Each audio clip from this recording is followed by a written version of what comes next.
Datu Sanggul, begitu masyarakat mulai mengenalnya.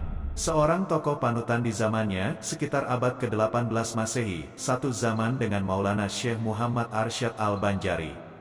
Ketulusan hatinya dalam melaksanakan ibadah, dan ketakwaannya dalam menegakkan kalimat-kalimat Allah, serta keramat yang diberikan Allah kepadanya, membuat ia terkenal sampai ke pelosok negeri. Satu hal yang amat tergambar dalam sosok Datu Sanggul adalah ketekunannya dalam menuntut dan menyempurnakan ilmu. Semangat menuntut ilmu itu jualah yang kemudian membuatnya sampai ke bumi Kalimantan, khususnya Desa Tatakan, Kabupaten Tapin, Kalimantan Selatan. Yaitu berguru dengan Datu Suban.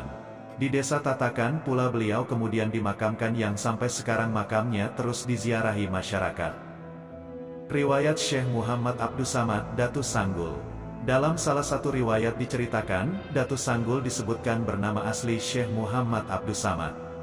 Dalam riwayat lainnya, disebutkan bahwa nama beliau adalah Ahmad Sirajul Huda. Beliau berasal dari Palembang, kemudian melanglang buana ke berbagai penjuru untuk menuntut ilmu.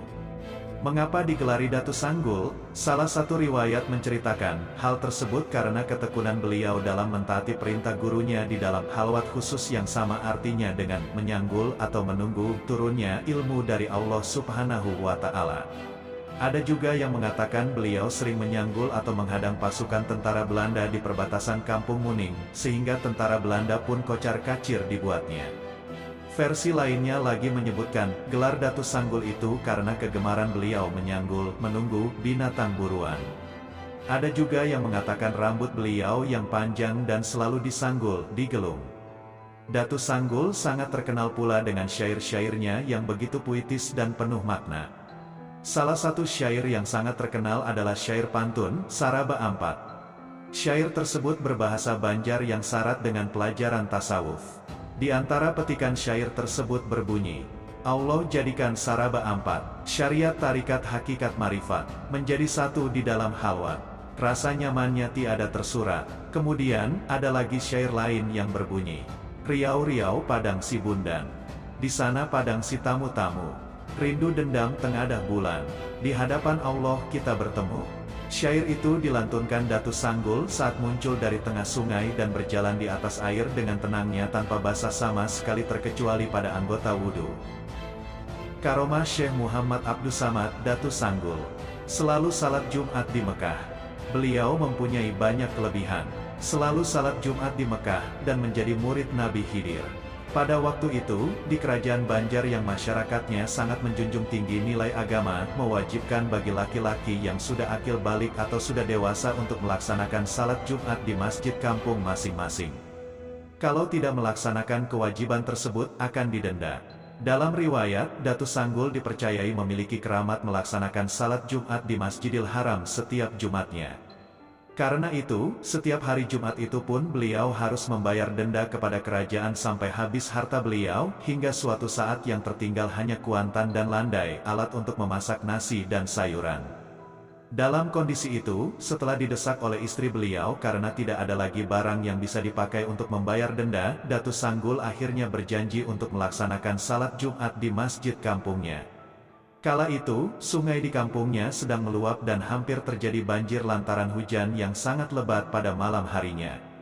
Di saat para jamaah sedang berwudu di pinggir sungai, tiba-tiba Datu Sanggul datang dan langsung terjun ke sungai yang sedang meluap tersebut. Beliau bercebur lengkap dengan pakaiannya. Orang-orang berteriak dan menjadi gempar. Dan tiba-tiba lagi, di tengah kegemparan masyarakat itu, Datu Sanggul muncul dari tengah sungai dan berjalan di atas air dengan tenangnya, lalu langsung memasuki masjid. Lebih mengherankan, pakaian beliau tidak basah sama sekali, kecuali anggota wudunya. Masyarakat semakin terkejut, tatkala imam mengangkat takbir memulai salat Jumat diikuti jamaah lain, Datu Sanggul hanya melantunkan syair tadi. Riau-riau padang si bundan, di sana padang si tamu-tamu. Rindu dendam tengadah bulan, di hadapan Allah kita bertemu. Allahu Akbar. Bersamaan ucapan Allahu Akbar itu, tubuh beliau mengawang-awang hingga selesai orang mengerjakan salat Jumat. Melihat keadaan Datu Sanggul yang demikian, orang-orang yang berada di masjid semakin keheranan. Aku tadi salat di Mekah. Kebetulan di sana ada selamatan dan aku meminta sedikit, mari kita cicipi bersama walau sedikit, kata Datu Sanggul di saat orang-orang masih keheranan. Sejak saat itulah, masyarakat percaya sepenuhnya bahwa Datu Sanggul adalah seorang waliullah. Barang-barang Datu Sanggul yang semula disita pun dikembalikan oleh kerajaan. Dalam riwayat lagi, keramat Datu Sanggul ini pun dibuktikan Datu Kalampayan, Syekh Muhammad Arsyad Al-Banjari. Pada suatu hari Jumat di kota Mekah, Datu Kalampayan ada di sana. Sewaktu di Masjid Mekah untuk melaksanakan salat Jumat berjamaah, Datu Kalampayan melihat seseorang sembahyang di dekatnya. Beliau tertarik untuk mengetahui, karena orang itu mengenakan baju palimbangan hitam dan celana hitam serta memakai laung. Datu Kalampayan yakin bahwa itu bukan orang-orang Mekah, karena orang-orang Mekah tidak ada yang berpakaian demikian. Pakaian seperti itu hanya dipakai oleh orang Banjar atau orang Tanah Jawa. Dan peristiwa itu dilihat Datu Kalampayan selama beberapa kali Jumat. Tidak salah lagi, ini pasti orang Banjar, ujar Datu Kalampayan kala itu. Lalu, Datu Kalampayan mengulurkan tangannya, kemudian mereka bersalaman. Tak puas bertemu di masjid, Datu Kalampayan membawa orang itu ke rumahnya. Syekh Muhammad Arsyad lalu bertanya dan dijawab orang tersebut bahwa ia bernama Datu Sanggul. Datu Kalampayan bertanya pula, saudara ini orang mana, asal negeri mana dan sudah berapa lama tinggal di Mekah? Datu Sanggul menjawab pertanyaan itu dengan senyum. Saya setiap Jumat datang ke sini untuk bersembahyang, dan aku berasal dari Banjar. Tempat diamku di Banjar. Jelasnya Tatakan, ujarnya. Jauh juga, kalau begitu melewati Martapura, Kayu Tangi. Melalui tempat tinggalku. Itu sangat jauh. Jika demikian dengan apa kemari setiap Jumat, ujar Datu Kalampayan bertanya. Datu Sanggul pun menjawab, aku tidak memakai apa-apa. Hanya karena hendak kemari saja, dan kebetulan Allah Subhanahu wa Ta'ala memberikan kekuatan kepadaku, sehingga aku sampai ke sini. Terpikir dalam hati Datu Kalampayan tentang kedatangan Datu Sanggul itu, apakah ia memang masih waras atau orang yang terganggu pikirannya. Jawaban Datu Sanggul tadi dirasanya tak masuk akal sehat.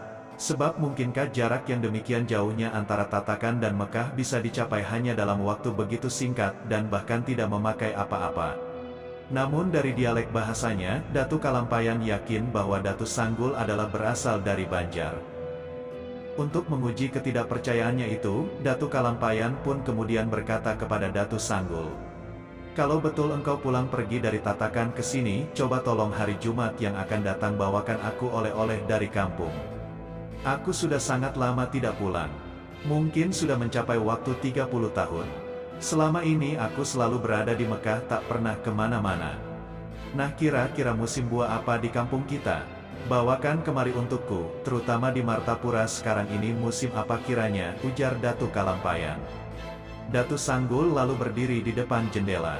Tangannya dilambaikannya keluar jendela. Ketika ia menarik kembali tangannya, ada sebiji durian dan kuini. Nah, Datu Kayu Tangi ambil durian dan kuini ini. Ini datang dari Sungkai, kata Datu Sanggul. Buah itu diterima Datu Kalampayan, dan diperiksa masih ada getah dari tangkai kuini itu. Sama seperti baru dipetik dari samping rumah. Durian dan kuini tersebut masak pula. Segera Datu Kalampayan mengupas dan memakannya. Memang betul durian dan kuini. Di Mekah kedua buah tersebut tidak ada. Kuini Jawa saja tidak terdapat kecuali jenis asam-asaman lain. Dan suatu saat Datu Kalampayan kembali ke tanah Banjar, ia semakin kaget karena ada buah kuini dari kerajaan Banjar yang tiba-tiba menghilang. Rupanya, buah kuini itulah yang dipetikkan Datu Sanggul untuk Datu Kalampayan. Sejak pertemuan awal itu, Datu Sanggul dan Datu Kalampayan semakin sering bertemu di setiap salat Jumat. Dan karena sering bertemu, maka terjalinlah persahabatan antara keduanya. Sering Datu Sanggul dibawa ke kediaman Syekh Muhammad Arsyad. Datu Sanggul pun tidak pernah menolak. Dari persahabatan keduanya ini pula kemudian ada satu kitab yang dikenal Kitab Barencong, yakni kitab yang dibagi dua secara diagonal. Satu bagian dipegang oleh Datu Kalampayan, dan sebagian lainnya dibawa oleh Datu Sanggul. Syekh Abdus Samad sering membagi daging binatang rusa dan kijang kepada penduduk Dusun Muning, Kalimantan Selatan, tempat tinggalnya. Daging itu diperoleh dengan cara menyumpit binatang tersebut yang lewat di bawah pohon tempat dia duduk berjuntai setiap hari. Namun kebiasaan tersebut tidak dilakukan pada hari Jumat karena dia pergi ke Mekah untuk melakukan salat Jumat. Pekerjaan menghadang dan mengintip binatang itu disebut menyanggul yang berasal dari kata sanggul. Inilah asal mula Syekh Abdus Samad diberi gelar Datu Sanggul atau Datuk Sanggul. Datu Sanggul, seperti dikutip dari riwayat Datu Sanggul, Saduran M. Zaini AD, pada suatu hari diminta Nabi Khidir untuk mengantar Datu Daha ke Mekah. Datu Daha ingin salat di sana. Datu Daha adalah anak angkat Nabi Khidir setelah dia mengalami peristiwa yang luar biasa. Datu Sanggul menyanggupi permintaan itu, dengan syarat Datu Daha harus memegang dirinya erat-erat dengan mata tertutup sampai ada perintah membukanya. Demikianlah, beberapa saat kemudian Datu Daha diizinkan membuka mata dan ternyata sudah tiba di Mekah. Mereka lalu ke masjid dan menjalankan salat Jumat.